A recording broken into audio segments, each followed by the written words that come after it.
J Drone here, and boom! It's probably been about 2 years since I've flown this. Right now, what we're looking for is you might be able to see it. The left two are still lit red, and we're waiting for one to go out. That it lets me know that GPS is locked on controller and there. We won't wait too long because you can fly this upper left toggle if it's in the center. That's GPS mode. You can put it in altitude hold mode. This does have follow me. It does have orbit, circling.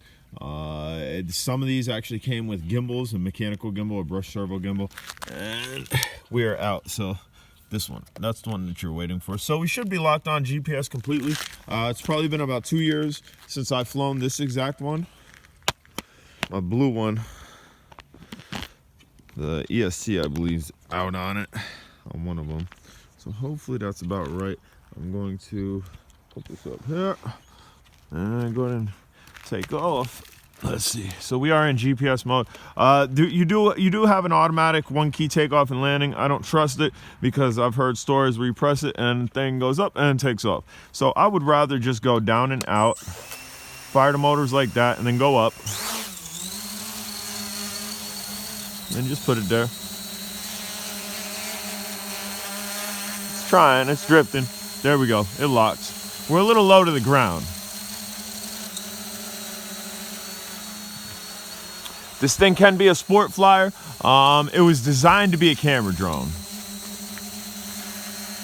It was really designed to be a camera drone. When they originally came out with it, I don't know why they ever got away from their original intent. Because they did. They came. If they would have made the original gimbals on this, because again, it came with a gimbal. That's what this function is for. It's drifting considerably that way. We'll go ahead and turn around here and try to situate it. A lot of interference around here. It's definitely not the field, but as you can see, I'm not touching it. For the most part, staying. It is drifting slightly. We've also not calibrated the drone in 2 years. We've not calibrated the controller. So those things can be taken into factor. This is a sporty drone. I mean, I'm not going to go crazy with this because, again, we are in a little bit congested area here. Extremely proprietary battery. You could easily mod it to take a different battery, but if you want the stock battery, I don't think there is any supply in the United States besides what I have, and I'm not really willing to let it go because of limited supplies. But I mean, look, raising altitude a little bit. Raising altitude a little bit. Mr. Blue Eyes. What up, Mr. Blue Eyes? But for the most part, I'm not touching this, man. It's fluctuating altitude a little bit. Again, we could have hooked it to the computer. We could have bound this up to the computer. We could have calibrated the gyroscope. We could have calibrated the controller. And then maybe it wouldn't fluctuate like that. But, come on now. Come on now. Now, I believe this button up here is follow me. So check this out. Check this out. Hey. Go this way. Now, the eyes should be turning with me. They're not.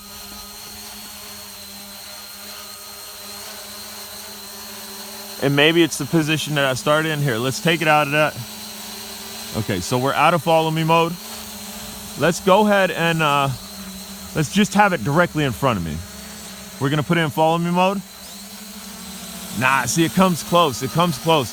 And so there is a calibration issue with that because I noted that in one of my videos, because if you had a camera on it right now, it's useless because the drone itself is actually not facing you. And I think it's an access issue because it does. It bolts pretty close to you. Let me see. We'll try one more time here. Probably supposed to be considerably farther away from yourself. Let's go up here. Let's go forward a little bit and come on. Satellite should lock up there. There, satellite's locked up there. We're gonna, there, I've pressed it. Actually, yes, now it's looking at me. I can see the blue eyes looking at me. And as we go this way, it is now dogging backwards where the blue eyes are still seeing me. So now if you had a camera on there, it would definitely capture you. So if you're gonna use this feature, don't do it super close to you. because the drone's gonna wanna come towards you a little bit, and if you have it super close, that's probably what's screwing it up. I could see those blue eyes super clear. We had a camera directly underneath that, we'd be recording good. And again, to get out of that, just simply press it, and look, GPS.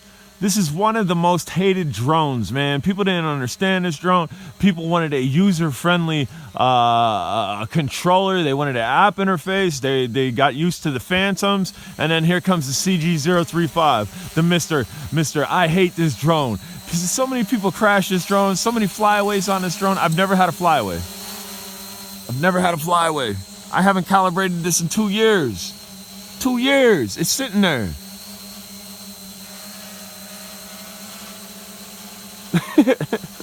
Guys, if you haven't subscribed to the channel, smash the subscribe button. We ain't gonna do the full flight time because this thing also was touted to get a great flight time. This thing was parallel with the early Phantoms. This thing was very parallel, minus the battery capacity and the weight payload capacity. But it was very parallel as far as being feature enriched. We're gonna go ahead and land it simply by holding down the left stick nice and slow. Nice and slow, easy, nice and slow. I just wanna make sure all 4 motors fire. I didn't like the way that landed. All 4 motors fire, and then just hold that down again, directly center, and it should shut off. There we go. Guys, I'm J-Drone. If you haven't subscribed, smash the subscribe button. The Aosenma CG035. Not stock propellers on this. Let's see, what are these? I can see them clearly. They are